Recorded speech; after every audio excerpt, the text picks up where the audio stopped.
जो लोग कह रहे थे कि मनीष कश्यप पर एक तरफा कार्रवाई हो रही है और बदले की भावना से कार्रवाई हो रही है, एक ऐसी खबर आई है जिससे यह बात साफ हो गया है कि जिन जिन लोगों ने भी फेक खबर चलाया है उनकी कोई खैर नहीं है। हिंदी के सबसे बड़े अखबार दैनिक भास्कर तक को मद्रास हाई कोर्ट ने यह कहा है कि आपको पहले पन्ने पर माफी मांगनी पड़ेगी और यहां तक कि उनके डिजिटल विंग के संपादक को अग्रिम जमानत तक लेनी पड़ी है। तो ये सबसे बड़ी खबर है। लाइव लॉ के मीडिया रिपोर्ट्स के अनुसार यह खबर सामने आई है कि दैनिक भास्कर को फेक न्यूज मामले में खंडन चलाना पड़ेगा और वो भी अखबार के पहले पन्ने पर। इस बारे में देखिए हमारे साथी सहयोगी मनीष हैं। मनीष, किस तरह से देख रहे हैं इस पूरे मामले को? इस मामले को अगर पूरे पीछे से देखा जाए तो कई सारी चीज़ें निकल कर के आ रही है। जैसे कि पहले कुछ यूट्यूबरों पर कार्रवाई हुई, उसमें से एक बड़ा नाम मनीष कश्यप जो बिहार का है, वह जेल में भी है अभी।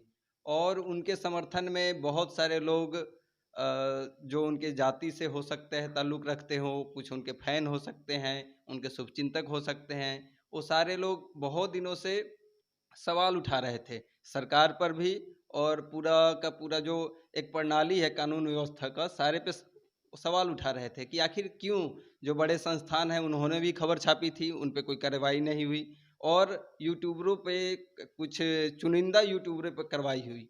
तो कुछ चीज़ें क्लियर मैं अपने चश्मे से देखता हूँ, अपने नज़रिए से देखता हूँ, तो मुझे जो चीज़ें समझ में आ रही है वह इस तरीके से है कि ये अखबार वालों ने क्या किया था कि कुछ खबर बनाए थे, इनके कुछ रिपोर्टर होंगे जो खबर बनाए होंगे, लेकिन मनीष कश्यप जो थे या कुछ और एक दो जो यूट्यूबर्स थे, ये लोग तमिलनाडु गए भी थे। हो सकता है कि इन्हीं के आधार पर कुछ और अखबार वालों ने खबर बना दी हो और जो भी इनके समर्थक थे उनको मैं देख रहा हूँ कि उनको जवाब मिल चुका है क्योंकि इन पे भी कार्रवाई हुई है। दूसरी तरफ एक तरफ और बात आ रही थी कि जैसे ही तमिलनाडु बनाम बिहारी प्रकरण चला तो आप देखे होंगे कि मनीष कश्यप तेजस्वी यादव पर अटैक करते हैं और ये कहते हैं कि तेजस्वी यादव 6 महीने में आपकी सरकार गिरा देंगे। और उसके बाद जब वो जेल जाते हैं तो यह कहा जाता है कि यह इसलिए हुआ है क्योंकि वो उन्होंने तेजस्वी यादव की आलोचना की थी और तेजस्वी यादव पे उन्होंने हमला किया था।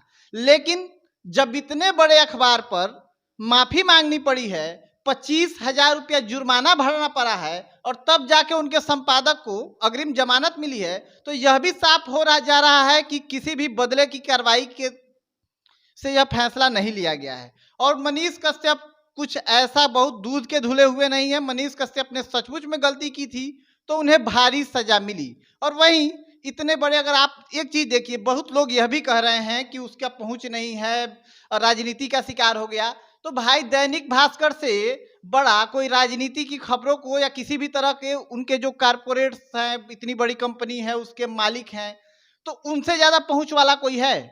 उससे मुझे तो नहीं लगता कि उनसे ज्यादा पहुंच वाला कोई अखबार भी होगा। सबसे ज्यादा बिकने का दावा करने वाला अखबार है। तो आप समझ सकते हैं कि ये कितना बड़ा, और उनके संपादक को, डिजिटल विंग के संपादक को माफी मांगनी पड़ी और 25,000 रुपये जमानत के तौर पर, जिसे निजी मुचलका कहा जाता है, वह जमा कराना पड़ा। मनीष, यह भी देखिए कि किस तरीके से एक वेब चला कि तेजस्वी यादव, मनीष कश्यप, तेजस्वी यादव ने जानबूझ करके कराया है। तो क्या दैनिक भास्कर को भी तेजस्वी यादव ने करा दिया है क्या?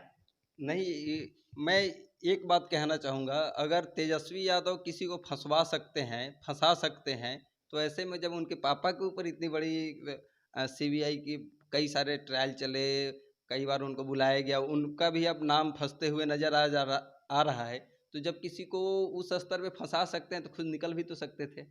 एक चीज़ यह रही। दूसरी दो चीज़ों को मैं यहाँ पे कंबाइन करके आपको समझाने की कोशिश कर रहा हूँ कि दैनिक भास्कर के खबर और मनीष कश्यप के खबर में अंतर क्या देखने को मिलता है।